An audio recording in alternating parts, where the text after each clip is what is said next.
en esos parajes, en esos lugares hermosos, como casi toda Colombia.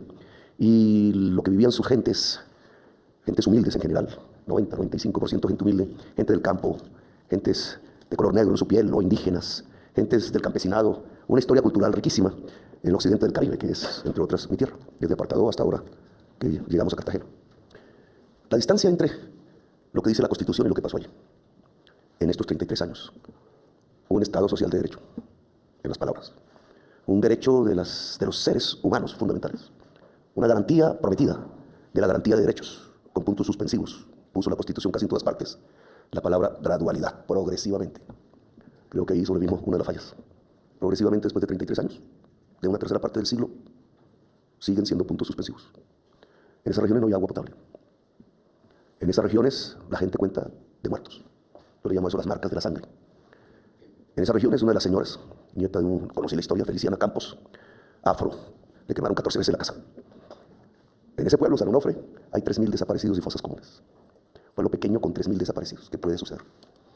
Etcétera. La historia de Colombia, contemporánea, no de atrás. La historia contemporánea de Colombia, no mirada desde aquí se ve muy diferente. Este palacio hace como una especie de ilusión alucinógena sobre quienes habitan el palacio y no permiten ver la realidad. Y entonces, un texto y una realidad así. Una separación absoluta entre el texto, la norma y la realidad. Lo fáctico, diría alguien. Lo fáctico y el texto. Lo fáctico, la factibilidad en Colombia de la muerte. Y el texto del derecho. Podría escribirse algo así. ¿Cómo acercar no la norma a la realidad? Porque se ensuciaría de sangre. Sino la realidad a la norma, en una especie de idealismo jurídico. ¿Cómo lograr que esas normas sean en verdad realidad? Hay que transformar la realidad, no hay otra manera. No es tanto transformar la norma, es transformar la realidad. Y aquí estamos ante sus retos, con poco tiempo, con el tiempo de hoy y en la circunstancia de hoy. ¿Cómo transformar la realidad? Pensaba yo allí, porque es mi responsabilidad primera como presidente de la República ante esa población que obviamente nos dio su confianza plena, apasionada, casi como la última esperanza. Y ahora venimos de esos lugares y la posesionamos a usted. Yo hice una terna donde a nadie conocía. Me decían amigos, familiares, copartidarios, no sea bobo, ahí hay que poner a alguien que le cuide la espalda.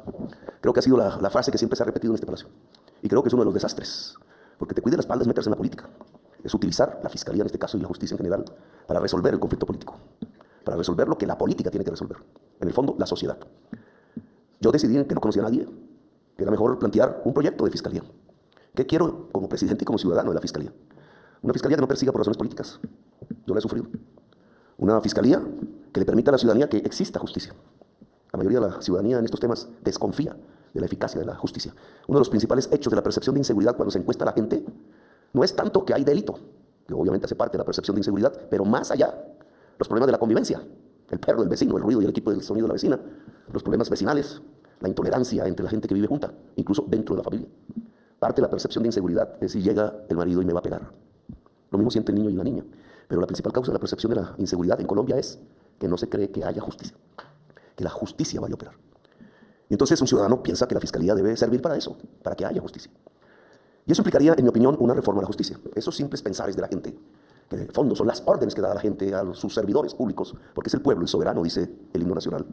Parece que no es recogida de un poeta que de pronto se le ocurrió, sino que tiene 2 siglos, 3 siglos, 4 siglos de existencia en el pensamiento humano, pensamiento subversivo, porque entre las aristocracias, los reyes, los emperadores y las reinas, buscaba que la gente de abajo fuera la dueña del poder. Los plebeyos, las plebeyas. Primero pensaron en los plebeyos, muy después, gracias a que las plebeyas insurgieron, pensaron en las plebeyas. Pero ese sentir de la gente de Colombia, soberana, es que la justicia opere.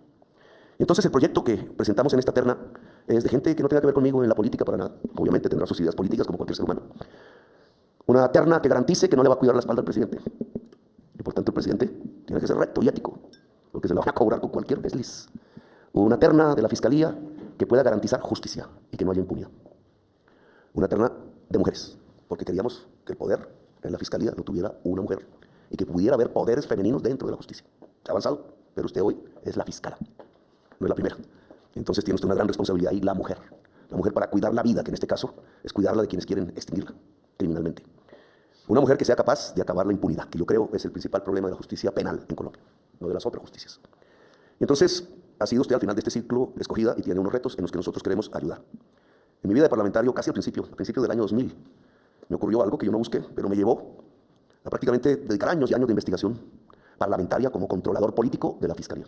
Descubrí que no se podía controlar mucho, desde el punto de vista del Congreso, sino solo en sus aspectos administrativos, no en los contenidos de los procesos. Por el azar, no por mí, por un fiscal general de la Nación que se le ocurrió dialogar con Carlos Castaño por radio. Imagínense esto que estoy diciendo. En actividad, no después ni antes. Alguien me dijo el contenido del que habían hablado. Se trataba de mi vida, y entonces como se trataba de mi vida quise investigar por qué. ¿Por qué podía haber un señor jefe del narcotráfico y asesino hablando con un fiscal general de la Nación? Y empezaron mis debates. Hice algo que le comenté a usted, juntar procesos que estaban archivados. Fue un consejo que me dio el sacerdote Javier Giraldo, que pronto va a recibir la orden de Boyacá, por su ejercicio apostólico en favor de los derechos humanos y de la comunidad de San José de Apartador, a la cual, punto por donde pasamos nosotros esta semana, le desaparecieron 400 de sus integrantes. Y solo es una vereda, un corregimiento, por no meterse en ningún grupo armado. Y entonces el sacerdote me dio, sacerdote jesuita creo que es, me dio un consejo, solo tiene que juntar las investigaciones. La impunidad en esta materia de delitos tan graves contra la humanidad cometidos en Colombia tiene un mecanismo, se construye premeditadamente dentro de la justicia. El mecanismo es fragmentar los procesos. Al principio yo no soy abogado, no soy economista, a mí sí me gustan las matemáticas y harto. Pero al principio no captaba bien. ¿Por qué? ¿Cómo? Él me explicó, él tampoco era un abogado. Entonces él me decía, en el crimen contra la humanidad, de los que hace parte de los delitos de lesa humanidad, hay un principio, es que tiene que ser sistemático. Sistemático. Y entonces no es un asesinato, son miles.